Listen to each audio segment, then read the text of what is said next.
ಎಲ್ರಿಗೂ ನಮಸ್ಕಾರ. ಇದು ನಮ್ಮದು ಫ್ಯಾಮಿಲಿ ಗೆಟ್ ಟುಗೆದರ್ ಅಂತ ಇತ್ತು, ಅದಕ್ಕೆ ಬಂದಿದ್ವಿ. ಇದು ಅನುರಾಧ ಹೋಮ್ ಅಂತ, ಇದು ಪರಂಗಿಪೇಟೆ ಹತ್ತಿರ ಇದೆ.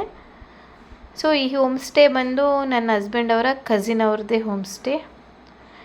ತುಂಬ ಚೆನ್ನಾಗಿ ಆರ್ಗನೈಸ್ ಮಾಡಿದರು family get together. Almost 103 family members ಇದ್ದಾರೆ.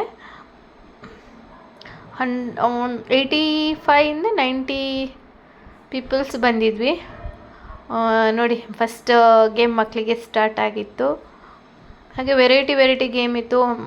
ಮಕ್ಕಳಿಗೆ, ದೊಡ್ಡವರಿಗೆ, ಹೆಂಗಸರಿಗೆ, ಗಂಡಸರಿಗೆ. ಇದೊಂದು ಗೇಮ್ ನೋಡಿ, ಬೆಲ್ ಇಟ್ಕೊಂಡು ಸ್ಟೆಪ್ ಇಡಬೇಕು, ಬೆಲ್ ಆಗಬಾರ್ದು.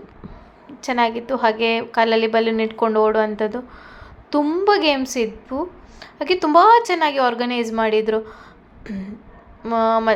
ಬೆಳಿಗ್ಗೆನೇ ಟಿಫನ್ ನಾಷ್ಟ ಎಲ್ಲ ಇತ್ತು. ಮಧ್ಯಾಹ್ನವೂ ಚೆನ್ನಾಗಿತ್ತು ಫುಡ್ಡೆಲ್ಲ.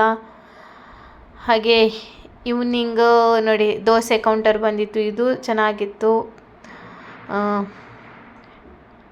ತುಂಬ ಚೆನ್ನಾಗಿ ಆರ್ಗನೈಸ್ ಮಾಡಿದರು. ತುಂಬ ಒಂದು 80ಇಂದ 90 ಮೆಂಬರ್ಸ್ ಇದ್ವಿ ನಾವು. ಹಾಗೆ ಈವ್ನಿಂಗ್ ಪೂಲ್ ಟೈಮ್ ನೋಡಿ, ಎಲ್ಲ ಒಂದು 2 ಅವರ್ 3 ಅವರ್ ನಾವು ವಾಟರಲ್ಲೇ ಆಟ ಆಡ್ತಿದ್ವಿ. ತುಂಬ ಚೆನ್ನಾಗಿತ್ತು. ನನ್ನ ಮಗಳಂತೂ ತುಂಬ ಎಂಜಾಯ್ ಮಾಡಿದ್ದಾಳೆ. ಆಲ್ಮೋಸ್ಟು ಸಂಡೇ ಮಂಡೇ 2 ಡೇಸ್ ಇತ್ತು ನೋಡಿ. ಈವ್ನಿಂಗ್ ಆದ ತಕ್ಷಣ ಮಕ್ಕಳದ್ದು ಡ್ಯಾನ್ಸ್ ಎಲ್ಲ ಸ್ಟಾರ್ಟ್ ಆಗಿತ್ತು. ಹಾಗೇ ಗೇಮ್ಸ್, ಕಪಲ್ ಗೇಮ್ಸ್ ಎಲ್ಲ ಈವ್ನಿಂಗ್ ಇದ್ದು ನೋಡಿ, ಎಷ್ಟು ಚೆನ್ನಾಗಿ ಮಕ್ಕಳು ಡ್ಯಾನ್ಸ್ ಮಾಡ್ತಿದ್ದಾರೆ ಅಂತ.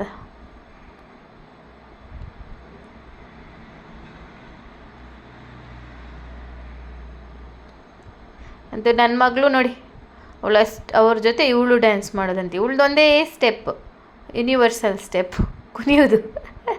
ಅವರಿಗೆ ಡ್ಯಾನ್ಸ್ ಮಾಡಲಿಕ್ಕೆ ಬಿಡ್ತಿಲ್ಲ ನೋಡಿ, ಎದುರೆದುರೋದು ಕುಣ್ಕೊಂಡು ಹೋಗ್ತಿದ್ದಾಳೆ.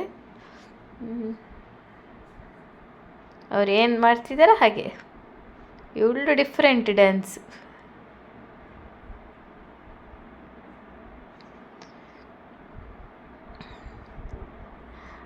ಹಾಗೆಯೇ ಒಂದು ಟಾಸ್ಕ್ ಕೊಟ್ಟಿದ್ರು, ಫ್ಯಾಮಿಲಿ ಟ್ರೀ ಮಾಡಬೇಕಂತ. 103 ಪೀಪಲ್ಸ್ ಇದ್ದಾರಲ್ಲ, ಅವ್ರು ಯಾವ ಒಂಡಲ್ಲಿ ಬರ್ತಾರೆ, ಎಷ್ಟು ಜನ ಇದ್ದಾರೆ ಅಂತ.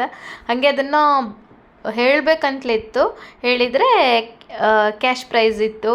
ಯಾರೆಲ್ಲ ಕರೆಕ್ಟಾಗಿ ಹೇಳ್ತಾರೆ ಅವರಿಗೆ, ಮಕ್ಕಳಿಗೆ 10,000 ರೂಪೀಸ್ ಕ್ಯಾಶ್ ಪ್ರೈಸ್ ಇತ್ತು. ಹಾಗೆ ನೋಡಿ, ಕಪಲ್ ಗೇಮ್ ಆಗ್ತಿತ್ತು. ನಮಗೆ ಸೆಕೆಂಡ್ ಬಂತು. ಹಾಗೆ ತುಂಬ ಗೇಮ್ಸ್ ಇತ್ತು. ನಮಗೆ ತುಂಬ ಪ್ರೈಸಸ್ ಬಂದಿದೆ. ತುಂಬ ಎಂಜಾಯ್ ಮಾಡಿದ್ವಿ ನೋಡಿ. ಇದೊಂದು ರೆಡಿಯಾಗಿದೆ ಫ್ಯಾಮಿಲಿ ಟ್ರೀ.